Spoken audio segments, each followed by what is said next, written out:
Hello everyone, welcome to learn with Shefali. I hope आप सभी बहुत अच्छे हैं और बहुत अच्छे से पढ़ाई भी कर रहे होंगे। तो आज हम करेंगे क्लास 9 साइंस का चैप्टर नंबर 10 ग्रेविटेशन के इंडेक्स क्वेश्चंस करेंगे। सारे के सारे कर लेंगे हम, ठीक है। तो अब ये जो है पेज नंबर 134 पे आपको ये दो क्वेश्चंस गिवन है। तो सबसे पहले हम ये करेंगे, ठीक है। तो state the universal law of gravitation. ये आपने बहुत अच्छे से पढ़ रखा है, यूनिवर्सल लॉ ऑफ ग्रेविटेशन की आखिर क्या होता है। तो मैं है ना, तो इसका पूरा लिख देती हूँ कि आखिर यूनिवर्सल लॉ ऑफ ग्रेविटेशन क्या होता है। आप देख सकते हैं मैं यहाँ पे लिख चुकी हूँ कि आखिर यूनिवर्सल लॉ ऑफ ग्रेविटेशन क्या होता है। आप बिल्कुल फर्स्ट वीडियो जाके देख सकते हैं इसकी, उसमें मैंने अच्छे से समझाया कि यूनिवर्सल लॉ ऑफ ग्रेविटेशन क्या होता है। ऊपर आपको आई बटन में मिल जाएगा लिंक, ठीक है। Every object in the universe, और जितने भी ऑब्जेक्ट है यूनिवर्स में वो क्या करते हैं, अट्रैक्ट करते हैं एक दूसरे को क्या कर रहे हैं, अट्रैक्ट कर रहे हैं। सपोज ये दो चीजें हैं, ठीक है, विद अ फोर्स, एक फोर्स के साथ, which is proportional to the product of their masses. Force क्या है, प्रोपोर्शनल है किसके, प्रोडक्ट ऑफ देयर मासेस, इन दोनों के मासेस से। जैसे मैं बोलती हूँ ये m1 है, ठीक है, और ये आपका हो जाता है m2, ठीक है। तो इसका फॉर्मूला बनाते हैं। चलो देखो, फोर्स है विच इज प्रोपोर्शनल, फोर्स की क्या होगा, प्रोपोर्शनल, मतलब आपको पता है ये वाला साइन, ठीक है, which is proportional to the product of their masses, इन दोनों के मासेस का, that is m1 and m2, ठीक है, इन दोनों के मासेस का। And inversely proportion to the square of the distance between them, और इसके क्या है, इनवर्सली प्रोपोर्शन है, मतलब कि ये नीचे आ जाएगा। इनवर्सली प्रोपोर्शन किसका हो जाएगा, डिस्टेंस का स्क्वायर। यहाँ पे लिखा है ना to the square of the distance, तो हम क्या करेंगे, डिस्टेंस का स्क्वायर कर देंगे। तो ये आपका फॉर्मूला बन जाता है, राइट। अगर मुझे ये प्रोपोर्शन का ये वाला साइन हटाना हो तो हम क्या करते हैं, तो मैंने आपको वीडियो में बहुत अच्छे से समझाया था। इसको हम अगर हटाना हो, इज इक्वल्स टू का लगाना हो, तो हम जी का यूज करते हैं। जी क्या होता है, ये यूनिवर्सल ग्रेविटेशनल कांस्टेंट। इसकी एक अलग वैल्यू होती है, वो वैल्यू भी आपको याद आ गई होगी, ठीक है। तो दैट इज, और उसके आगे सारा सेम रहेगा, that is m1 m2 upon distance का स्क्वायर, ठीक है। इतना क्लियर है। तो ये आपका पूरा फॉर्मूला बन जाता है, ठीक है। तो ये होता है आपका यूनिवर्सल लॉ ऑफ ग्रेविटेशन, ठीक है। ये यूनिवर्सली चलता है ये चीज, ठीक है, कि दो ऑब्जेक्ट होंगे एक दूसरे को अट्रैक्ट करेंगे तो उसका फॉर्मूला क्या बन जाएगा, ये बन जाएगा, ठीक है। नेक्स्ट क्वेश्चन देखते हैं हम। Right the formula to find the magnitude of the gravitational force between the earth और an object on the surface of the earth. देखो किसका फॉर्मूला हमने लिखना है, to find the magnitude of the gravitational force का, किसके बीच में, एक तो अर्थ के बीच में, बिटवीन द अर्थ और एन ऑब्जेक्ट। तो मतलब इसका मतलब एक तो ऑब्जेक्ट ही होगा हमारा, दैट इज छोटा m, और एक जो होगा हमारी अर्थ होगी, तो मैं इसको बोलती हूँ कि इसका मैं लेती हूँ बड़ा है, ठीक है, of the surface of the अर्थ, ठीक है जी। फॉर्मूला आपको पता ही है, फॉर्मूला ये होता है आपका, ठीक है। तो फोर्स क्या हो रहा है, डायरेक्टली प्रोपोर्शनल हो रहा है, ठीक है, और मासेस, दोनों के मासेस लेंगे हम, तो ये इसका मैंने छोटा m बोला है और इसका बड़ा m बोला है, तो यहाँ पे लिख देंगे हम छोटा m और यहाँ पे बड़ा m, ठीक है, अपॉन में। अब नीचे डिस्टेंस की हम बात करते हैं कि दो ऑब्जेक्ट के डिस्टेंस की बात, लेकिन अर्थ की अगर मैं बात करूं तो बीच में क्या बोलते हैं हम, रेडियस बोलते हैं, ठीक है। तो दैट मीन्स इन दोनों की क्या होगा, रेडियस होगा बीच में। तो यहाँ पे हम क्या लिखेंगे, कैपिटल R का आप इसमें यूज कर सकते हो, और इसका स्क्वायर हमारा लगेगा ही लगेगा। तो ये आपका बन जाता है फॉर्मूला, ठीक है। अगर हम अर्थ की बात करेंगे तो हमें रेडियस लेना होगा, डिस्टेंस थोड़ा ना लेंगे, वो तो छोटे छोटे दो ऑब्जेक्ट्स होंगे तो उसका हम डिस्टेंस लेंगे। पर ये अर्थ की बात है तो अर्थ में हम क्या लेते हैं, रेडियस लेते हैं, ठीक है। बहुत ही आसान क्वेश्चन थे, दोनों ही यूनिवर्सल लॉ ऑफ ग्रेविटेशन पे थे। एक था कि होता क्या है, और एक आपको अर्थ और ऑब्जेक्ट के बीच का फॉर्मूला बनाना था, ठीक है।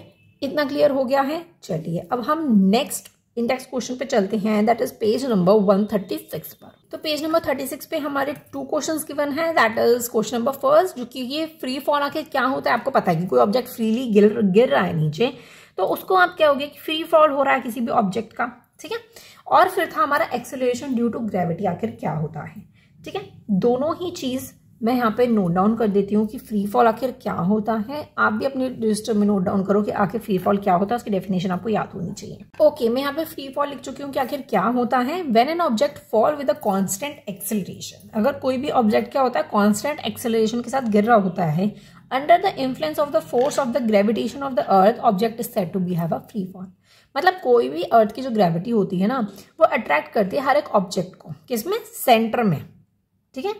तो वो फ्रीली फॉल कर रहा है ऑब्जेक्ट, सिंपल समझो कि फ्रीली फॉल कर रहा है कोई भी ऑब्जेक्ट, तो उसी को आप बोलते हो फ्री फॉल, कि कोई भी ऑब्जेक्ट जो है वो फॉल कर रहा है एक कांस्टेंट एक्सेलरेशन के साथ, किसके इन्फ्लुएंस में, force of gravitation of the अर्थ के, ठीक है।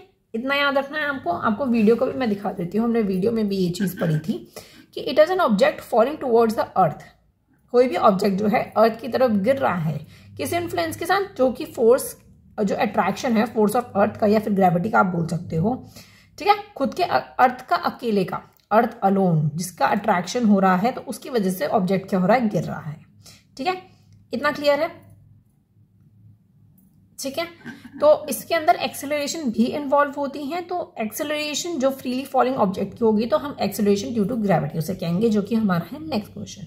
आप चाहो तो ये सिंपल डेफिनेशन याद कर सकते हो या फिर ये वाली याद कर सकते हो, this totally up to you, ठीक है। इतना क्लियर है। चलिए, एक्सेलरेशन ड्यू टू ग्रेविटी आपको क्लियर हो चुका है।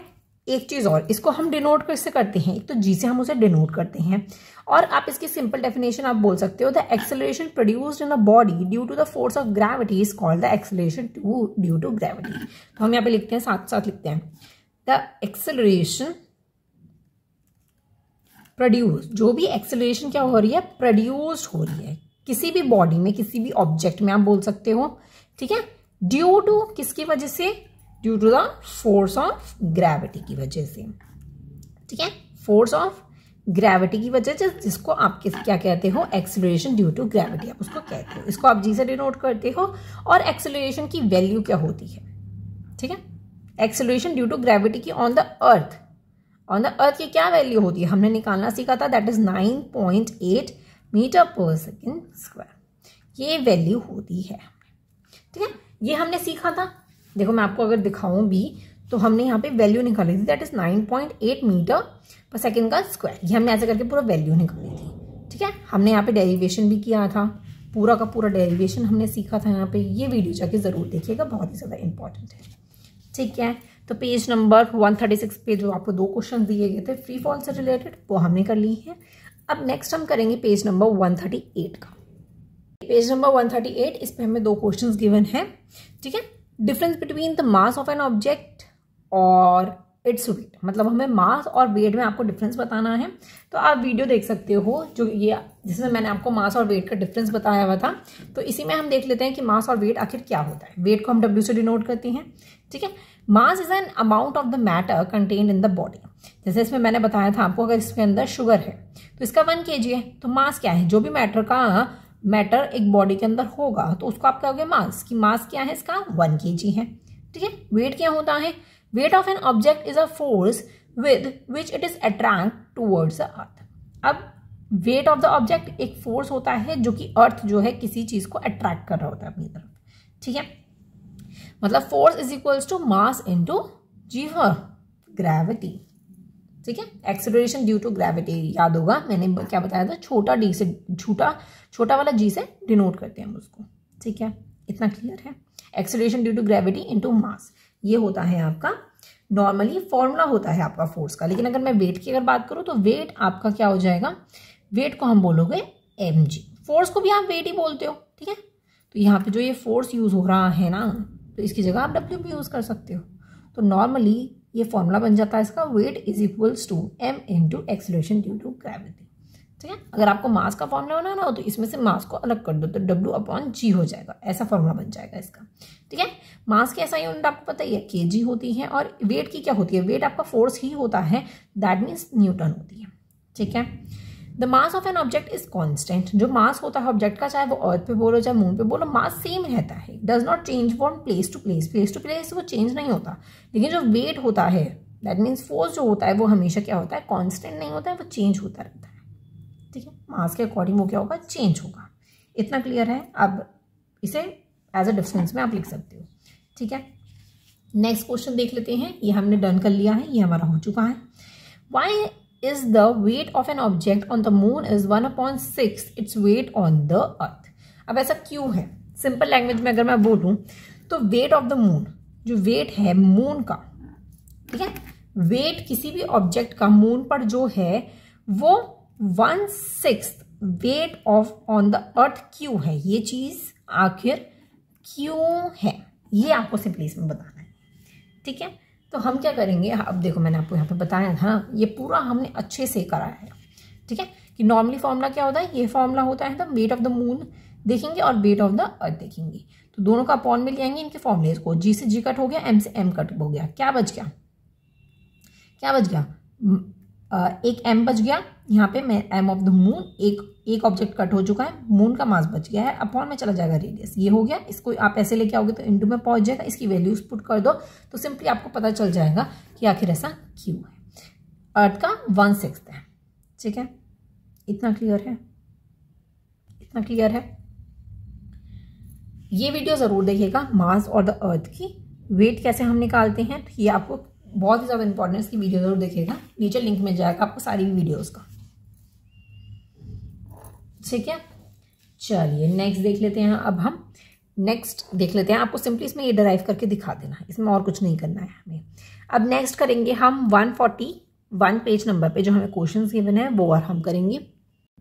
ओके, आप देख सकते हैं नेक्स्ट क्वेश्चन पेज नंबर 141 का पहला क्वेश्चन मेरा, why it is difficult to hold a school bag having a strap made of thin and the strong strings. तो ये डिफिकल्ट क्यों होता है, स्कूल बैग की जो स्टाइप होती है, मतलब जिससे आप टांगते हो ना, वो एक तो पतली होती है और बहुत ज्यादा स्ट्रांग भी होती है, तो उसको होल्ड करना इतना डिफिकल्ट क्यों होता है हमारे लिए, तो वो आपको बताना है। क्योंकि एक तो हमारा प्रेशर पड़ रहा होता है शोल्डर पे। ठीक है, तो हमने थ्रस्ट और प्रेशर के बारे में हमने पढ़ा था ना, देखो मैं आपको अगर दिखाऊं तो हमने थ्रस्ट और प्रेशर के बारे में पढ़ा था।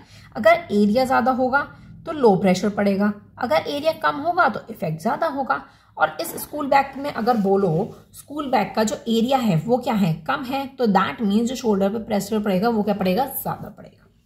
ठीक है, हमने ये प्रेशर वाला कंसेप्ट पढ़ा था ना, तो ये किस पे डिपेंड करता है, एरिया पे डिपेंड करता है, सरफेस एरिया की। ठीक है, सरफेस पे। इतना क्लियर है, तो हम यहाँ पे क्या लिख सकते हैं, सिंपली मैं यहाँ पे पूरा लिख देती हूँ कि हम यहाँ पे कैसे कैसे आंसर्स को लिखना है। ओके, मैं आंसर लिख चुकी हूँ, क्योंकि शोल्डर पे जो होता है वो प्रेशर जो होता है वो कुछ बड़ा होता है, मैंने आपको भी बताया कि एरिया जो होता है वो स्टेप का वो कम होता है, जिसकी वजह से फोर्स ज्यादा लगता है शोल्डर पे। ठीक है, तो मैं आपको यहाँ पे लिख चुकी हूँ, ये चीज आप अच्छे से याद रखिएगा। जो प्रेशर होता है वो प्रोपोर्शनल होता है किसके, सरफेस एरिया के। तो P = T upon A, that means thrust होता है कि एरिया होता है, तो इसके क्या है, प्रोपोर्शनल है। तो यही चीज इसमें बोली गई है, इन विच अ फोर्स एक्ट, उल्टा तरीके से फोर्स क्या करेगी, एक्ट करेगी।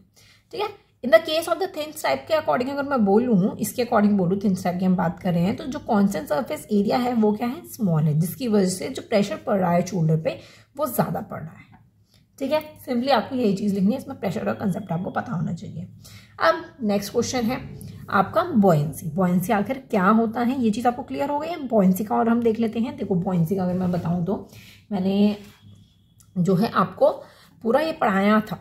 ठीक है, ये वाली जो चीज मैंने पढ़ाई है इसी हम एज अ फॉर्मूला यूज करेंगे, क्योंकि पूरा फॉर्मूला लिखा हुआ है अच्छा खासा। When an object is immersed in a fluid, it experiences an upward force called a buoyant force. पानी में कोई भी चीज डालोगे, उसे अंदर डबोगे, तो वो क्या करेगा, ऊपर ही आएगा वो ऑब्जेक्ट। का कोई रबर की बॉल डाल दो, नॉर्मल बॉल डाल दो, वो क्या करेगा, ऊपर की सरफेस पे आ जाएगा। उसको क्या मिलेगा, एक अपवर्ड फोर्स मिलेगा, जिसको हम बोलते हैं बॉयंसी। आप अपथ्रस्ट भी बोलते हो और बॉयंट फोर्स भी बोलते हो। ठीक है, तो ये सिंपल सी डेफिनेशन आपको इसमें लिख देंगे। ठीक है, ये चीज हमारी डन हो गई है, ये क्वेश्चन हमारा डन हो गया है। नेक्स्ट देखते हैं हम, why does an object float और shrink when placed on the surface of water. कि ऑब्जेक्ट जो है फ्लोट, कुछ ऑब्जेक्ट होते हैं फ्लोट करते हैं, कुछ श्रिंक करते हैं, तो ऐसा क्यों होता है, ये भी हमने इसी वीडियो में पढ़ा था। ये हमने पढ़ा था ना इसी वीडियो में कि why does an object shrink और float on the water, because density पे डिपेंड करता है। डेंसिटी क्या होती है, मास पर यूनिट वॉल्यूम होती है। तो कैसे कैसे होता है, देखो अगर ऑब्जेक्ट की डेंसिटी जो है वो ज्यादा है, मतलब वाटर से ज्यादा है, तो ऑब्जेक्ट क्या करेगा, श्रिंक करेगा। अगर उसकी डेंसिटी कम है तो वो क्या करेगा, फ्लोट करेगा। Object having density less than the water, अगर डेंसिटी कम है तो वो क्या करेगा, फ्लोट करेगा। अगर डेंसिटी ज्यादा है तो वो क्या करेगा, श्रिंक करेगा। ठीक है, इतना क्लियर है। तो यही चीज आपको इसके अंदर नोट डाउन करनी है। दोनों पॉइंट आप नोट डाउन कर लेना, मैंने आपको वीडियोज में भी समझाया। ठीक है, ओके। तो सिंपली आपको ये पता होना चाहिए, अगर डेंसिटी जो है वो ज्यादा है, वाटर की डेंसिटी ज़्यादा है तो वो क्या करेगा, ऑब्जेक्ट जो है वो क्या करेगा, श्रिंक करेगा। अगर डेंसिटी कम है तो वो क्या करेगा, फ्लोट करेगा। ठीक है, एज सिंपल एज दैट। इतना तो क्लियर हो गया होगा। ठीक है, अब हमारा लास्ट इंडेक्स क्वेश्चन बच रहे हैं, दैट इज पेज नंबर 142 के। 2 क्वेश्चन है वो और हम कर लेते हैं, वो भी बहुत इंपॉर्टेंट है। आप देख सकते हैं इंडेक्स क्वेश्चन पेज नंबर 142 के। पहला क्वेश्चन है हमारा, you find your mass to be 42 kg है। सपोज आपका मास जो है वो 42 kg है। ठीक है, और ना वेटिंग मशीन पे आपको क्या दिखा रहा है, 42 kg दिखा रहा है। इज योर मास मोर और लेस देन 42? क्या आपका मास जो है वो ज्यादा या कम हो सकता है क्या, या आप वेटिंग मशीन का मान के ही चलते हो? तो ऐसा क्यों है?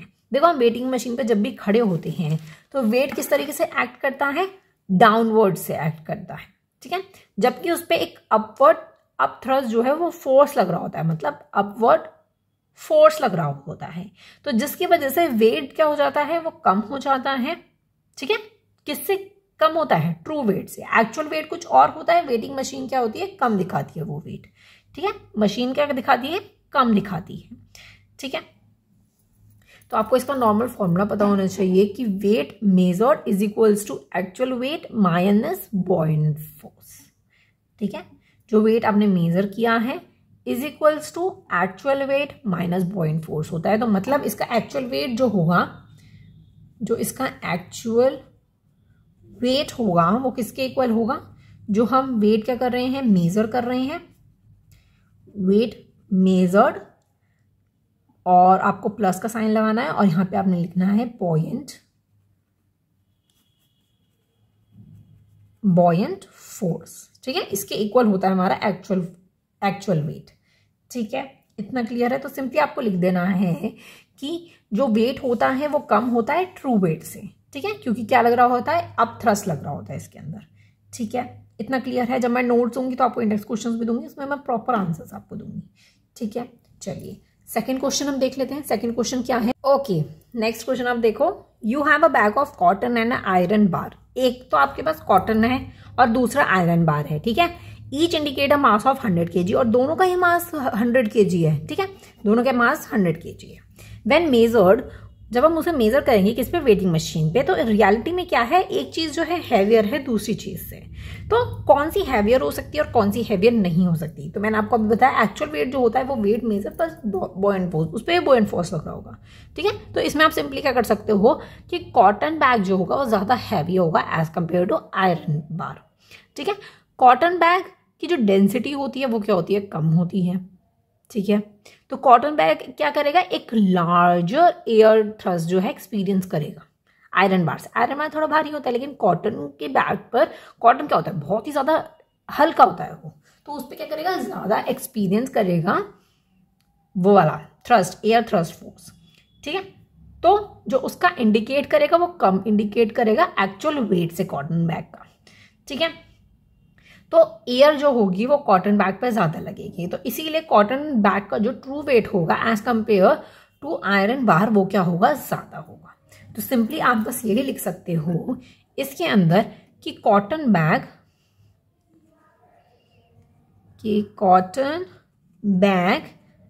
Is heavier than iron bar. ठीक है, the cotton bag experience, क्या एक्सपीरियंस करेगा वो, जल्दी से बताओ, a larger air thrust। ठीक है, ये चीज क्या करेगा, एक्सपीरियंस करेगा देन आयरन बार। ठीक है, so the cotton bag true weight is more compared, आप ऐसे करके लिख सकते हो, the cotton bag true weight is more